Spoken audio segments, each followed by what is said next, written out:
Hi guys, welcome to our channel mister Sisindri. Bigg Boss Telugu season 8 ఇప్పుడిప్పుడే ఆసక్తికరంగా ముందుకు సాగుతుంది. ముఖ్యంగా బిగ్ బాస్ హౌస్లో సోనియా నామస్మరణ కొనసాగుతుంది.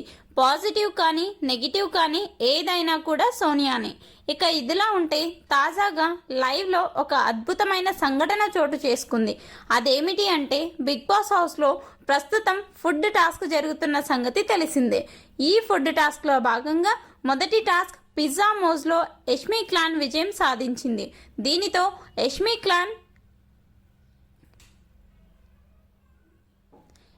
క్లాన్కి ఫుడ్ లభించింది. ఇంతవరకు అంతా బాగానే ఉన్నప్పటికీ సోనియా నిఖిల్ వద్ద కూర్చొని ఫీల్ అవుతూ కనిపించింది. ఇంతకీ సోనియా ఎందుకు ఫీల్ అవుతుంది? టాస్క్ గెలిచారు కదా, ఫుడ్ వస్తుంది కదా అని అనుకుంటున్నారా? సోనియా ఫీల్ అయ్యేది తన ఫుడ్ గురించి కాదు, నిఖిల్ ఫుడ్ గురించి. ఎందుకంటే నిఖిల్ క్లాన్ టాస్క్లో ఓడిపోయింది.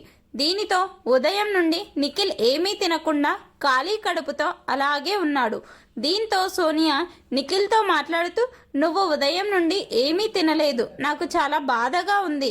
మా ఫుడ్లో నుంచి కొంచెం తీసి నీకు ఇద్దాము అనుకుంటే బిగ్ బాస్ అలా చెయ్యకూడదు అంటూ రూల్స్ పెట్టాడు. దీనితో నీకు నేను ఫుడ్ తీసుకొని వచ్చి ఇవ్వలేకపోతున్నాను అని బాధపడుతుంటే నిఖిల్ సోనియాను ఓదార్చుతున్నాడు. కనీసం నువ్వైనా టాస్క్ గెలిచావు, ఫుడ్ తింటున్నావు, నాకేం పర్వాలేదు, నెక్స్ట్ టాస్క్ గెలిచి ఫుడ్ తింటాను, ప్రస్తుతానికి నాకు ఆకలిగా లేదు అంటూ చెబుతున్నాడు. మొత్తంగా సోనియా నిఖిల్పై కొంచెం ఎక్కువ ప్రేమను చూపిస్తుంది అని చెప్పవచ్చు.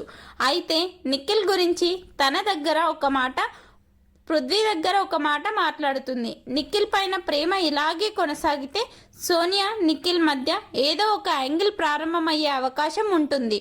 కానీ నిఖిల్ వెనుక నిఖిల్ పై గోతులు తీసే వ్యవహారం కానీ చేస్తే గత సీజన్లో రతికకు ఏ పరిస్థితి పట్టిందో అంతకంటే దారుణమైన పరిస్థితి సోనియా ఎదుర్కొంటుంది అని కమెంట్స్ చేస్తున్నారు. ఈ వీడియోపై మీ అభిప్రాయాన్ని కమెంట్స్ రూపంలో తెలపండి. అలాగే ఈ వీడియోకి ఒక లైక్ చేసి షేర్ చేయండి. Please subscribe our channel mister సిసింద్రి.